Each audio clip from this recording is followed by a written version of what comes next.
రామతీర్థ నివాసాయ రాఘవాయ మహాత్మనే జానకి ప్రాణనాథాయ రామచంద్రాయ మంగళం.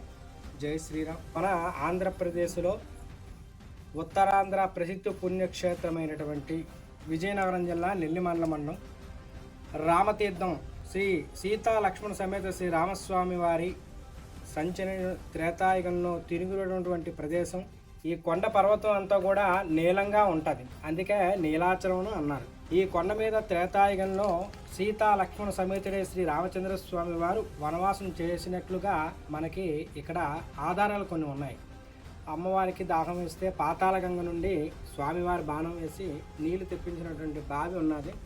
అదేవిధంగా అమ్మవారి యొక్క నార చీర ఆరేసుకున్నటువంటి ఒక ఆనవాళ్ళు కూడా కనిపిస్తూ ఉంటాయి మనం ముందుకు వెళ్తూ ఉంటే. అదేవిధంగా సీతామ్మవారు ఈ యొక్క పూరిటి మంచం యొక్క ఆనవాళ్ళు కూడా ఈ కొండపైన ఉంటుంది.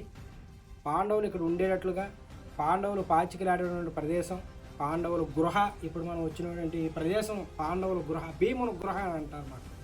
చిన్న ఇరుకులో మనం అంతా కూడా పాకురుకుంటూ రావాలన్నమాట. అంటే పాపం చేసాం అని అనుకుంటూ రావాలి. ఎందుకంటే మనం చేసేదే పాపాలు కాబట్టి ఆ పాపం చేసాం అంటే అలా ముందుకు వస్తాం. ఈ ప్రదేశం భీముడు గృహ. ఈ పర్వతం పడిపోతూ ఉంటే భీముడు శిరస్సుతో అడ్డేటువంటి ప్రదేశం ఈ భీముడు గృహ. ఈ యొక్క దివ్యమైనటువంటి ప్రదేశం ఇది. అదేవిధంగా ఇక్కడ నిలబడి రామా అంటే చాలు మనకి తిరిగి 3 సార్లు మనకి వినిపిస్తూ ఉంటుంది.